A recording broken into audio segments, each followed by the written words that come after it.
xe ngập nước này.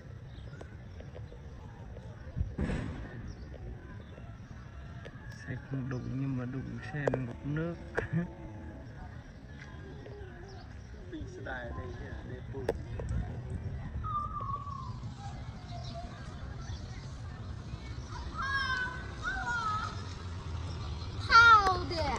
Tôi sẽ nó quay mà các sợ người ta đi đường đây nè, đường đây ngập lụt hết rồi.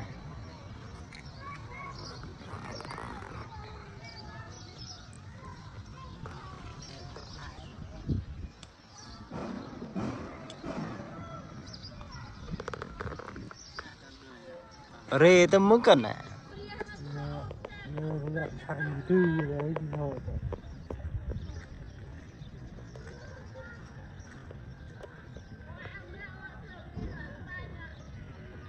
Thì như đây lên bé tàu hõm mà này. Đây tụ sẽ làm lù.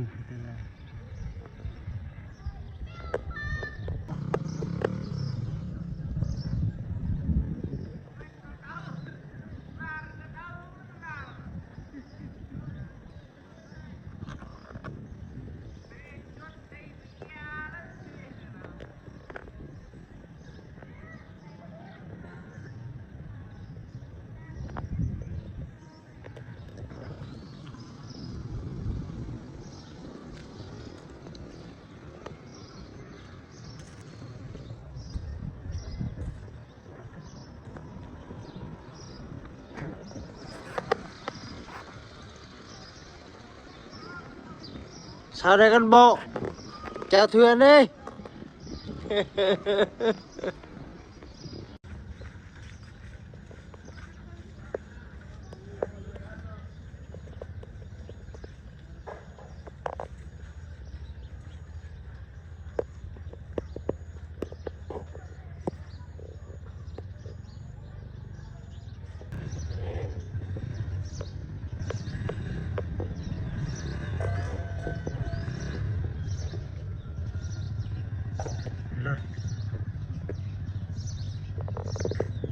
Ôi làm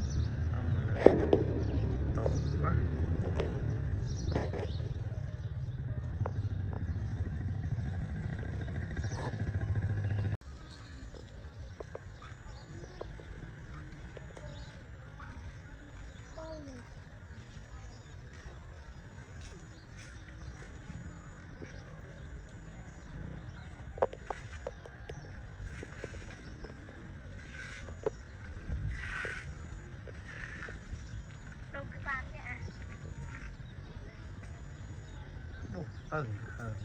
Đi luôn như nào là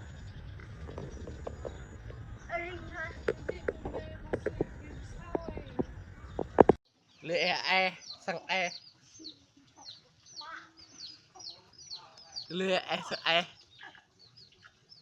lia mình ta lùn miệng ta lệ sang e lùn lệ người mình cầm nệ tàu là như mình như tụi hot dog mà lù à mùa mày mấy cái như hot dog ngọt thì hot dog nữa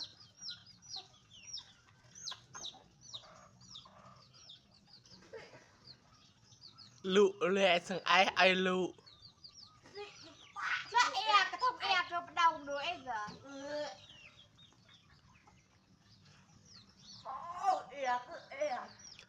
ai lụ lệ sang ai lụ lệ e linhยังกระต้า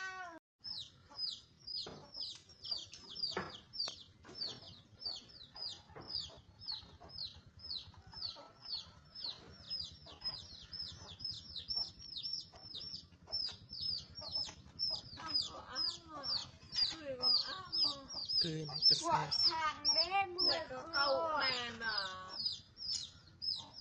ทางเข้าเมือนอ่ะ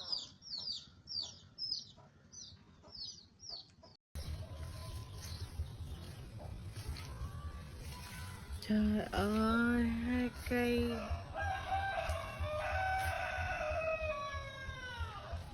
cái ổi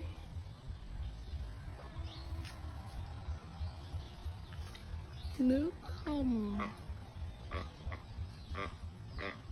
Trời ơi, đúng một con vịt.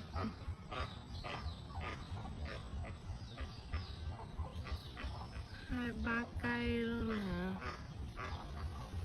Phải đổ hết rồi.